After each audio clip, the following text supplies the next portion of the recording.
Chapter 1 oscillations. നമ്മുടെ first chapter എന്ന് പറയുന്നത് ഓസിലേഷൻസ് എന്നാണ്. അപ്പോൾ ഇതിനകത്ത് ബേസിക്കായിട്ട് കുറച്ച് കാര്യങ്ങൾ നമ്മൾ പഠിക്കേണ്ടതുണ്ട്. അപ്പോൾ ഫസ്റ്റ് ടോപ്പിക് എന്ന് പറയുന്നത് അതിനകത്ത് നമുക്ക് പഠിക്കാനായിട്ടുള്ളത് വേരിയസ് ടൈപ്പ് ഓഫ് മോഷൻസ് ആണ്. അതിൽ 1 പീരിയോഡിക് മോഷൻ. എന്താണ് പീരിയോഡിക് മോഷൻ എന്ന് പറയുന്നത്? Any motion which repeat itself in regular interval of time is called periodic motion.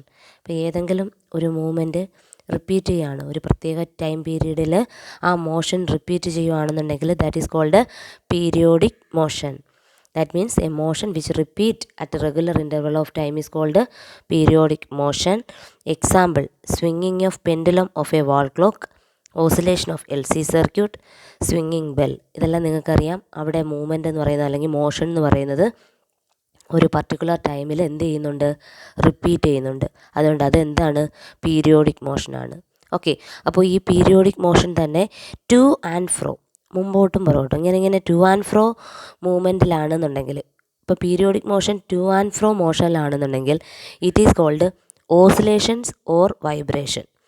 അപ്പോൾ the to and fro periodic motion is called oscillation or vibration. അപ്പോൾ what is mean by oscillation എന്നോ vibration എന്നോ ഒക്കെ ചോദിച്ചാൽ നമ്മൾ പറയണം the to and fro periodic motion is called oscillation or vibration. Okay, then what is the difference between oscillation and vibration? അപ്പോൾ ഇത് രണ്ടും സെയിം ആണോ? അപ്പോൾ നമ്മൾക്കറിയാം, നമ്മളൊരു സിമ്പിൾ പെൻഡുലം എന്ത് ചെയ്തു എന്നേ പറയുള്ളൂ? സിമ്പിൾ പെൻഡുലം ഓസിലേറ്റ് ചെയ്യുന്നു എന്നേ പറയുള്ളൂ.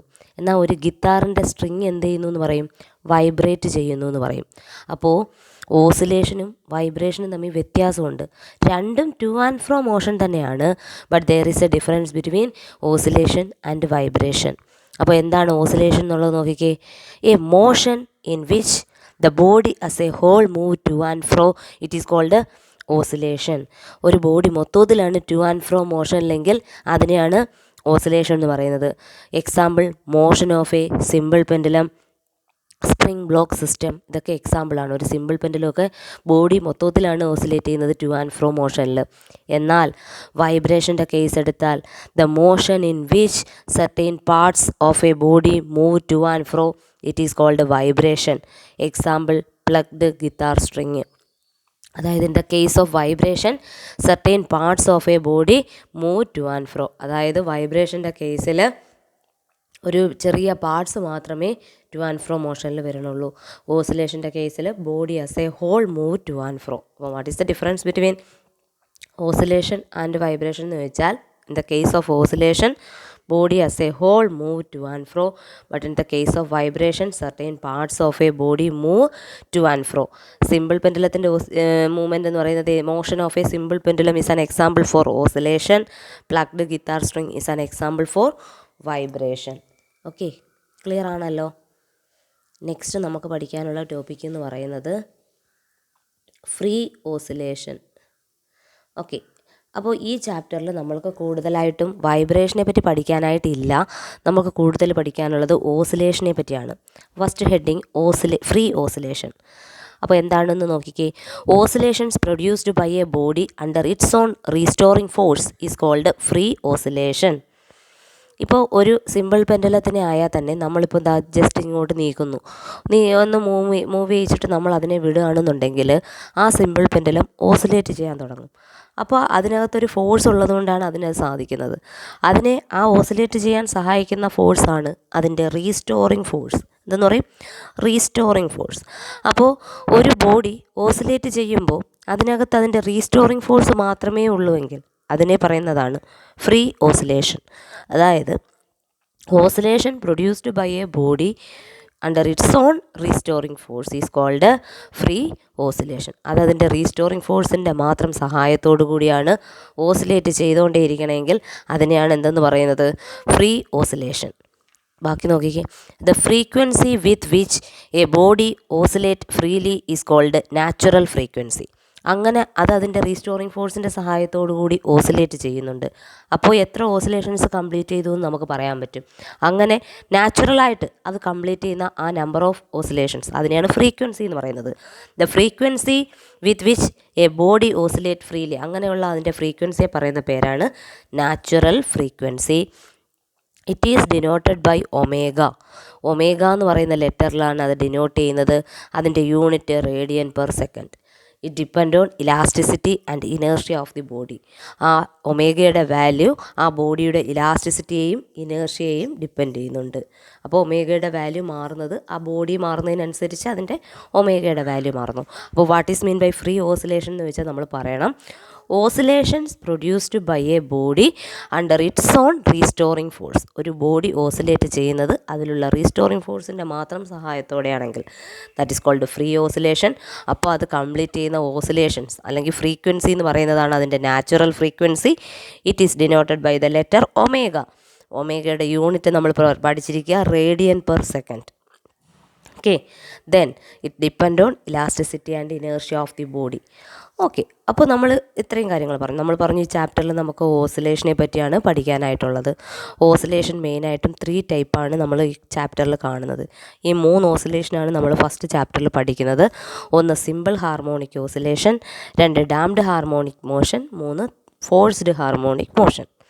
Okay, 3 type of oscillators are the oscillation. ആ ഓസിലേഷൻ കാണിക്കുന്ന ആ സിസ്റ്റത്തിന് പറയാം ഓസിലേറ്റർ. അപ്പോൾ 3 type of oscillators are simple harmonic oscillator, damned harmonic oscillator and forced harmonic oscillator. അപ്പോൾ ഇതിൽ first one simple harmonic motion എന്താണെന്ന് നോക്കിക്കേ. നേരത്തെ നമ്മൾ പറഞ്ഞില്ലേ ഫസ്റ്റ് ഹെഡിങ് ആയിട്ട് ഫ്രീ ഓസിലേഷൻ, അത് തന്നെയാണ് സിമ്പിൾ ഹാർമോണിക് മോഷനിൽ പറയാനായിട്ടുള്ളത്. In simple harmonic oscillation oscillations are governed by the restoring force only. അതായത് സിമ്പിൾ ഹാർമോണിക് മോഷനിൽ വേറെ ഒരു ഫോഴ്സും ഇല്ല, ആ ഓസിലേറ്ററിൻ്റെ തന്നെ ഫോഴ്സായ റീസ്റ്റോറിംഗ് ഫോഴ്സ് മാത്രമേ അതിനകത്തുള്ളൂ. അപ്പോൾ ശ്രദ്ധിക്കേണ്ട കാര്യം എന്ന് പറയുന്നത് in simple harmonic motion oscillations are governed by the restoring force only. Such oscillations are called simple harmonic motion. Example oscillation of a simple pendulum. Okay, അപ്പോൾ ഡെഫിനിഷൻ പറഞ്ഞേ, what is mean by simple harmonic motion? In simple harmonic motion oscillations are governed by the restoring force only. Restoring force മാത്രമേ അതിനകത്ത് വരുന്നുള്ളൂ. Okay, in simple harmonic motion അടുത്ത് നമ്മൾ പറയാനുള്ള ഒരു main point എന്ന് പറയുന്നത് in simple harmonic motion restoring force is directly proportional to displacement and it is in the opposite direction. Okay, simple harmonic മോഷനെ പറ്റി പറഞ്ഞുള്ള ഒരു സ്റ്റേറ്റ്മെൻറ്റ് വളരെ ഇമ്പോർട്ടൻ്റ് ആണ്. റീസ്റ്റോറിംഗ് ഫോഴ്സിനെ നമ്മൾ പറഞ്ഞു അതിനകത്ത് അതിനെ ഓസിലേറ്റ് ചെയ്യാൻ സഹായിക്കുന്ന ഫോഴ്സാണ് അതിൻ്റെ റീസ്റ്റോറിംഗ് ഫോഴ്സ്. അപ്പോൾ അതിനെപ്പറ്റി പറയാൻ പറ്റുന്ന ഒരു പോയിൻ്റ് ഇതാണ്. Restoring force is directly proportional to displacement and it is in the opposite direction. അതെങ്ങനെയാണെന്ന് വെച്ചാൽ നമ്മളൊന്ന് ചിന്തിച്ച് നോക്കിയാൽ ഒരു പെൻഡുലം നമ്മൾ എടുക്കുന്നു. ആ പെൻഡുലത്തിനെ ഞാൻ വളരെ കുറച്ച് ഡിസ്റ്റൻസിലാണ് മൂവ് ചെയ്യിക്കുന്നതെങ്കിൽ അത് കുറച്ച് ഓസിലേഷനെ കംപ്ലീറ്റ് ചെയ്യും. അതായത് കുറഞ്ഞ ഓസിലേഷനേ ഉള്ളൂ എന്ന് പറഞ്ഞാൽ അതിനകത്ത് ഫോഴ്സ് കുറവാണ്. കുറച്ചും കൂടെ ഡിസ്റ്റൻസ് കൂടുവാണെങ്കിൽ കുറച്ചും കൂടെ ഓസിലേഷൻ കൂടും, അപ്പോൾ ഫോഴ്സ് കൂടും. കുറച്ചും കൂടെ ഡിസ്റ്റൻസ് കൂട്ടുവാണെങ്കിൽ കുറേ എൻഡിലോട്ട് കൊണ്ടുവരുവാണെങ്കിൽ അത്രയും ഓസിലേഷൻ അത് കൂടുകയാണ്.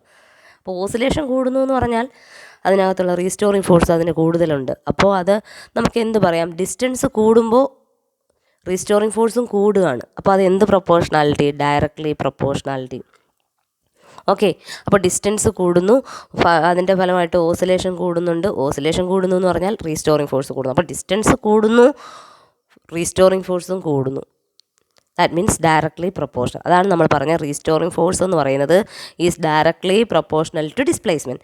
പക്ഷേ ഞാനൊരു പെൻഡുലത്തിനെ റൈറ്റ് സൈഡിലോട്ടാണ് കൊണ്ടുപോകണമെങ്കിൽ നമ്മൾ അതിൻ്റെ ആ ഫോഴ്സും കൊണ്ട് അത് എങ്ങോട്ടാണ് പോകണത്? തിരിച്ചും അതിൻ്റെ ഓപ്പോസിറ്റ് ഡയറക്ഷനിലോട്ടാണ് പോകണം. ഇപ്പുറത്തോട്ട് ലെഫ്റ്റ് സൈഡിലോട്ടാണ് വരുന്നതെങ്കിൽ അത് അതിൻ്റെ ഡിസ്റ്റൻസ് ലെഫ്റ്റിലോട്ടാണ് കൂട്ടുന്നതെങ്കിൽ അത് പോകുന്നത് റൈറ്റിലോട്ട്. അതായത് അത് ഏത് ഡയറക്ഷനിലോട്ട് മൂവ് ചെയ്യുന്നു? ഓപ്പോസിറ്റ് ഡയറക്ഷനിലോട്ടാണ് മൂവ് ചെയ്യുന്നത്. അപ്പോൾ ഇത് രണ്ടും കൂടെ നമ്മൾ ക്ലബ് ചെയ്ത് എഴുതിയേക്കുന്ന സ്റ്റേറ്റ്മെൻ്റ് ആണ്. Restoring force is directly proportional to displacement and it is in the opposite direction. Okay, അത് ഇക്വേഷൻ പോലെ എഴുതുന്നതൊക്കെ ശ്രദ്ധിച്ചേ. റീസ്റ്റോറിംഗ് ഫോഴ്സിനെ നമ്മൾ എഫ് എന്ന് പറയുന്നു. F directly proportional to X. Okay, നമ്മൾ പറഞ്ഞു restoring force is directly proportional to displacement but it is in the opposite direction എന്ന് പറഞ്ഞതിനെ കാണിക്കാൻ വേണ്ടിയിട്ട് ഒരു മൈനസ് മേളിലിടുന്നു. F proportional to minus X. അത് എഴുതുമ്പോൾ തന്നെ നമുക്ക് പറയാൻ പറ്റണം restoring force is directly proportional to displacement and it is in the opposite direction. Okay, proportionality മാറ്റാൻ വേണ്ടിയിട്ട് ഈക്വൽ ഇട്ട് കൊടുക്കുന്നുണ്ട്. F is equal to minus C X ആണ്, where C is the force constant. Equation number 1. X proportionality മാറ്റി ഒരു constant C കൊണ്ട് into ചെയ്യുന്നു. അടുത്ത ലെഫ്റ്റ് സൈഡിലോട്ട് നോക്കിക്കേ. F is equal to mass into acceleration. നമ്മൾ ന്യൂട്ടൺസ് ലോ പഠിച്ചിട്ടുണ്ട്. Force is equal to mass into acceleration. F is equal to മാസിന് പകരം എം എന്ന് എഴുതുന്നു. ആക്സിലറേഷനെ d²x/dt² എന്ന് എഴുതണ്ടേ. അത് നിങ്ങൾക്ക് അറിയാം, +2 പഠിച്ചിട്ടുണ്ട്. ഡിസ്പ്ലേസ്മെൻറ്റ് എക്സ് ആണെങ്കിൽ വെലോസിറ്റി dx/dt ആണ്. ആക്സിലറേഷനോ d²x/dt². അതാണ് അവിടെ എഴുതിയിരിക്കുന്നത്. Equation number 2. രണ്ടും ഫോഴ്സിൻ്റെ ഇക്വേഷനാണ്. ഒരെണ്ണം F is equal to minus C X, ഒന്ന് F is equal to M into d²x/dt². രണ്ടും കൂടി കമ്പയർ ചെയ്യുമ്പോൾ M into d²x/dt² is equal to minus C X. എമ്മിനെ റൈറ്റ് സൈഡിലേക്ക് കൊണ്ടുപോയിട്ടുണ്ട്. d²x/dt² is equal to minus c/mx. c/mന് പകരം ഒരു വാല്യൂ കൊടുക്കുന്നു ω². അങ്ങ് റൈറ്റ് സൈഡ് എൻഡിൽ നോക്കിക്കേ. c/m is equal to ω². അതിനെ പറയുന്ന പേരാണ് natural frequency. Okay, natural frequency ω നമ്മൾ ആദ്യമേ പറഞ്ഞിട്ടുണ്ടായിരുന്നു. c/mന് പകരം ω². അങ്ങനെ നോക്കിക്കേ, മൈനസിനെ ഇപ്പുറത്തോട്ട് കൊണ്ടുവന്ന് പ്ലസ് ഇട്ട് എഴുതിയേക്കുവാണ്. ആ ബോക്സിലുള്ള ഇക്വേഷൻ നോക്കിക്കേ. d²x/dt² plus ω² x is equal to 0. This is the differential equation of simple harmonic motion. ഈ ബോക്സിൽ എഴുതിയേക്കുന്ന ഇക്വേഷനെയാണ് എന്തെന്ന് പറയുന്നത്? Differential equation of simple harmonic motion. That is d²x/dt² plus ω² x is equal to 0. Okay, അപ്പോൾ ഇത്രയും നമ്മൾ പഠിച്ചു കഴിയുന്ന സമയത്ത് ഇങ്ങനെ പറയുമ്പോൾ നിങ്ങൾക്കത് മനസ്സിലാകും, പക്ഷേ എഴുതുമ്പം തെറ്റാനൊക്കെ ചാൻസ് ഉണ്ട്. അപ്പം ഞാൻ ഇത്രയും പറയണ സമയത്ത് നിങ്ങൾ എന്ത് ചെയ്യണം? ഇത് ഒന്ന് എഴുതി നോക്കണം. ഓക്കെ, അപ്പോൾ ക്ലാസ് കേട്ടുകൊണ്ടിരിക്കുന്നവരാണെന്നുണ്ടെങ്കിൽ ഇത്രയും കഴിയുമ്പോൾ തന്നെ അതൊന്ന് മ്യൂട്ട് ചെയ്ത് വെക്കുക. മ്യൂട്ട് ചെയ്ത് വെച്ചിട്ട് differential equation of simple harmonic motion എന്നൊരു ഹെഡിങ് എഴുതിയിട്ട് ദാ ഈ റീസ്റ്റോറിങ് ഫോഴ്സിൻ്റെ സെൻറ്റൻസ് നമ്മൾ പറഞ്ഞില്ലേ, അത് മുതൽ അങ്ങോട്ട് കാണാതെ എഴുതാൻ ശ്രമിക്കണം. ഓക്കെ, അപ്പോൾ ഇത്രയും ക്ലാസ് കേൾക്കുന്ന സമയത്ത് നിങ്ങൾ ചെയ്യേണ്ടത് ഇത്രയും കേട്ട് കഴിയുമ്പോൾ ഹെഡിങ് ആയിട്ട് എഴുതിയിട്ട് ഈ പറയുന്ന കാര്യങ്ങൾ കാണാതെ എഴുതാൻ വേണ്ടി ശ്രമിക്കുക. ഒരു റഫ് പേപ്പർ എടുത്തിട്ട് എഴുതി തന്നെ നോക്കണം, അവിടെ മടി വിചാരിക്കരുത്. അപ്പോൾ ഒന്നുകൂടി പറയാം. In simple harmonic motion restoring ഫോഴ്സിനെ പറ്റിയാണ് പറയാനുള്ളത്. Restoring force is directly proportional to displacement and it is in the opposite direction. അതിനെ എങ്ങനെ എഴുതാം? F proportional to minus X. Proportionality മാറ്റി ഈക്വൽ കൊടുക്കണം. അപ്പോൾ F is equal to minus C X, where C is the force constant. അതിന് equation number 1. അടുത്ത equation F is equal to mass into acceleration. അപ്പോൾ മാസിന് പകരം എം കൊടുക്കുക, ആക്സിലറേഷന് പകരം d²x/dt². അത് ഇക്വേഷൻ നമ്പർ 2. രണ്ടും കൂടി കമ്പയർ ചെയ്യുമ്പോൾ M into d²x/dt² is equal to minus C X. എമ്മിനെ ഇപ്പുറത്തോട്ട് കൊണ്ടുവന്ന് ഡിവൈഡ് ഇട്ടു, c/m ആകും. c/mന് പകരം ω². ലാസ്റ്റ് ഇക്വേഷൻ എന്ത് വരും? d²x/dt² plus ω² x is equal to 0. ഇതൊരു ഡിഫറൻഷ്യൽ ഇക്വേഷനാണ്, സെക്കൻഡ് ഓർഡർ ഡിഫറൻഷ്യൽ ഇക്വേഷനാണ്. അപ്പോൾ ഇതിനെന്തോ ഉണ്ട്? സൊല്യൂഷനുണ്ട്. അപ്പോൾ ഇനി ഇതിൻ്റെ സൊല്യൂഷൻ നമ്മൾ ഡിറൈവ് ചെയ്യണം. പക്ഷേ നമുക്ക് സിമ്പിൾ ഹാർമോണിക് മോഷൻ്റെ ഡിഫറൻഷ്യൽ ഇക്വേഷൻ ഡിറൈവ് ചെയ്യാനൊന്നും സിലബസിൽ പറയുന്നില്ല. നിങ്ങൾ സൊല്യൂഷൻ എന്താണെന്ന് പഠിച്ചിരുന്നാൽ മാത്രം മതി. നോക്കിക്കേ, solution of simple harmonic motion. its displacement is given by x is equal to a sin ωt plus phi. ഇതാണ് ഡിസ്പ്ലേസ്മെൻറ്റിൻ്റെ equation. X is equal to A sine omega. അതായത് displacement X is equal to A എന്ന് പറയുന്നത് ആംപ്ലിറ്റ്യൂഡാണ്. സൈനിൻ്റെ കോഎഫിഷ്യൻ്റായിട്ട് വരുന്നതിനെയാണ് എന്തെന്ന് പറയുന്നത്? Amplitude. A sine ω t plus phi, where A is the amplitude. ω t plus phi is called phase, phi is called initial phase. Okay, അപ്പോൾ സൊല്യൂഷൻ ഇത്രയും എഴുതിയാൽ മതി. അപ്പോൾ സിമ്പിൾ ഹാർമോണിക് മോഷനെ പറ്റി നമുക്ക് അത്രയും കാര്യങ്ങൾ പഠിച്ചിരുന്നാലും മതി. Next topic damped harmonic oscillator. അടുത്ത heading forced harmonic oscillator. Okay, അപ്പോൾ ആ ഡാംഡ് ഹാർമോണിക്കും ഫോഴ്സ്ഡ് ഹാർമോണിക് ഓസിലേറ്ററും നമ്മൾ വളരെ ഇമ്പോർട്ടൻ്റ് ആയിട്ട് പഠിച്ചിരിക്കണം. ഡാംഡ് ഹാർമോണിക് ഓസിലേറ്റർ എന്താണെന്ന് നോക്കിക്കേ. In damped harmonic oscillator oscillations gradually decreases to 0 and finally it comes to rest. Amplitude decreases exponentially with time. നമുക്കറിയാം സിമ്പിൾ ഹാർമോണിക് മോഷനിൽ നമ്മൾ പറഞ്ഞു ആ ഓസിലേറ്റർ റീസ്റ്റോറിങ് ഫോഴ്സ് ഉപയോഗിച്ചിട്ട് ഓസിലേറ്റ് ചെയ്തുകൊണ്ടേയിരിക്കുന്നു അല്ലേ. അപ്പോൾ പ്രാക്ടിക്കലി അത് പോസിബിൾ അല്ല. നമുക്കറിയാം ഒരു പെൻഡിൽ ഓസിലേറ്റ് ചെയ്താൽ കുറേ സമയം കഴിയുമ്പോൾ അത് റെസ്റ്റിൽ എത്തിച്ചേരും. അതാണ് നമ്മൾ കണ്ടിട്ടുള്ളത്. ലാബിലൊക്കെ നമ്മൾ ചെയ്തിട്ടുള്ള പെൻഡുലം എന്ന് പറയുന്നത് നമ്മൾ ഓസിലേറ്റ് ചെയ്യണ സമയത്ത് അത് ഓസിലേറ്റ് ചെയ്യുന്നുണ്ട്, പക്ഷേ കുറേ കഴിഞ്ഞ് അതങ്ങ് റെസ്റ്റിൽ എത്തിച്ചേരും. അപ്പോൾ ഇതാണ് damped harmonic oscillator. In damped harmonic oscillator oscillation gradually decreases due to air resistance. എയറിൻ്റെ റെസിസ്റ്റൻസ് മൂലം ഓസിലേഷൻ ഡിക്രീസ് ചെയ്യുന്നു. അതായത് ആംപ്ലിറ്റ്യൂഡ് കുറഞ്ഞു വന്ന് അത് ഫൈനലി അത് റെസ്റ്റിൽ എത്തിച്ചേരുന്നു. ആ അവസ്ഥയാണ് എന്ത്? Damned harmonic oscillator. അപ്പോൾ ഓസിലേഷൻ കുറയുന്നു, അത് ഫൈനലി സീറോയിൽ എത്തിച്ചേരുന്നു. ഓസിലേഷൻ കുറയുന്നു എന്ന് പറഞ്ഞാൽ അതിൻ്റെ ആംപ്ലിറ്റ്യൂഡ് കുറയുന്നുണ്ട്, കുറഞ്ഞ് അത് സീറോയിലെത്തുന്നു. ദെൻ ഫോഴ്സ്ഡ് എന്ന് പറഞ്ഞാൽ ഇങ്ങനെ ആംപ്ലിറ്റ്യൂഡ് കുറയുന്ന ഡാംഡ് ഹാർമോണിക് ഓസിലേറ്ററിലേക്ക് നമ്മളൊരു എക്സ്റ്റേണൽ ഫോഴ്സ് കൊടുക്കുകയാണെന്നുണ്ടെങ്കിൽ അത് വീണ്ടും ഓസിലേഷൻ പഴയപടിയാവും. അതിനെയാണ് എന്തെന്ന് പറയുന്നത്? Forced harmonic oscillator. If an external force is applied to a damped harmonic oscillator the oscillation continue with the frequency of the applied periodic force. പിന്നീട് അത് oscillate ചെയ്യുന്നത് അതിൻ്റെ ആ കൊടുക്കുന്ന എക്സ്റ്റേണൽ ഫോഴ്സിൻ്റെ ഫ്രീക്വൻസിയിലായിരിക്കും. അപ്പോൾ അതൊക്കെ എന്താണ് നമ്മൾ പിന്നീട് പഠിക്കും. ഓക്കെ, ദെൻ ഇത് നോക്കിക്കേ, ഒരു സിമ്പിൾ പെൻഡുലത്തിൻ്റെ ഫിഗറാണ് കാണിച്ചേക്കണേ. കുറച്ച് ടേംസ് ഞാൻ ആംപ്ലിറ്റ്യൂഡ് എന്നൊക്കെ പറയുമ്പോൾ നിങ്ങൾക്ക് എന്താണെന്ന് മനസ്സിലാകുന്നില്ല. Simple harmonic simple pendulum. ഇതൊരു പെൻഡുലം, ഇത് അതിൻ്റെ മീൻ പൊസിഷനാണ്. ഓക്കെ, ഇതതിൻ്റെ മീൻ പൊസിഷനാണ്. അവിടെ എക്സ് ഇസ് ഈക്വൽ ടു 0. ഇതതിൻ്റെ എക്സ്ട്രീം പൊസിഷൻ, അവിടെ X is equal to A, ഇവിടെയും എക്സ്ട്രീം. ഇങ്ങനെയാണ് മാർക്ക് ചെയ്തിരിക്കുന്നത്. നിങ്ങൾക്കറിയാം ഒരു പെൻഡുലത്തിനെ നമ്മൾ ഇവിടെ ഇങ്ങനെ വെച്ചേക്കാണ്, അവിടെ അതിന് മൂവ്മെൻ്റ് ഇല്ല. അപ്പോൾ അവിടെ എക്സ് ഇസ് ഈക്വൽ ടു 0. ഇതിനെ ഞാൻ ഇങ്ങോട്ട് നീക്കുകയാണ്, അപ്പോൾ ഡിസ്പ്ലേസ്മെൻറ്റ് കൂടി പോകുന്നു. അങ്ങനെ ഇവിടെ എത്തുമ്പോൾ മാക്സിമം ഡിസ്പ്ലേസ്മെൻറ്റ്, അവിടെ എത്തുമ്പോൾ എന്ത് വരും? Maximum displacement. ആ മെയിൻ പൊസിഷൻ മുതൽ എക്സ്ട്രീം പൊസിഷൻ വരെയുള്ള ആ മാക്സിമം ലെങ്തിനെ പറയുന്ന പേരാണ് ആംപ്ലിറ്റ്യൂഡ്. അപ്പോൾ ആദ്യം എഴുതിയേക്കുന്നത് നോക്കിക്കേ, amplitude A, maximum displacement from the main position is called amplitude. It is denoted by A. അപ്പോൾ എക്സ് ഇസ് ഈക്വൽ ടു 0 എന്ന് കണ്ടല്ലോ, അവിടെ മുതൽ ആ അങ്ങേ അറ്റം എൻഡ് വരെയുള്ള ആ ലെങ്തിനെയാണ് ആംപ്ലിറ്റ്യൂഡ് എന്ന് പറയുന്നത്. Maximum displacement from the main position is called amplitude. It is denoted by the letter A. അപ്പോൾ ഒരു പെൻഡുലം ഓസിലേറ്റ് ചെയ്യുമ്പോൾ ഫസ്റ്റ് ഓസിലേഷനാണ് ആംപ്ലിറ്റ്യൂഡ് വരുന്നത്. പിന്നീടൊന്നും നമുക്ക് അത്രയും എ വരില്ല, കുറഞ്ഞു വരത്തേ ഉള്ളൂ. ഏതിൻ്റെ കേസിൽ? ഡാംഡ് ഹാർമോണിക് ഓസിലേറ്ററിൻ്റെ കേസിൽ ഈ എയുടെ വാല്യൂ ആദ്യത്തെ ഒരു ഓസിലേഷനിലും മാക്സിമം കാണും, അടുത്ത വരുമ്പോൾ എയും കള്ളും കുറച്ചുകൂടി കുറയും. അങ്ങനെ എയുടെ വാല്യൂ ഫൈനലി ഫസ്റ്റ് ഓസിലേഷൻ വരുമ്പോൾ ഇത് ഇവിടുന്ന് ഇവിടെ വരെ വരും. അപ്പോൾ ഇവിടുന്ന് ഇവിടെ വരെയുള്ള ലെങ്തിനെയാണ് എ എന്ന് പറയുന്നത്. ഇവിടുന്ന് ഇവിടെ വരെ വരുമ്പോൾ 2a ആണ് വരുന്നത്. അപ്പോൾ ഇവിടുന്ന് ഇവിടെ വരെയുള്ള ലെങ്താണ് എ. അപ്പോൾ ആദ്യത്തെ ഒരു ഓസിലേഷൻ ഇതിങ്ങനെയൊക്കെ ഓസിലേറ്റ് ചെയ്യും, പിന്നീട് കുറഞ്ഞു ഫൈനലി ഇത് റെസ്റ്റിൽ എത്തിച്ചേരും. ഇതാണ് ഡാംഡ്. അപ്പോൾ എ ഡിക്രീസ് ചെയ്യും ഡാംഡ് ഹാർമോണിക് ഓസിലേറ്റർ. എന്നാൽ സിമ്പിൾ ഹാർമോണിക് ഓസിലേറ്ററിൽ അങ്ങനല്ല.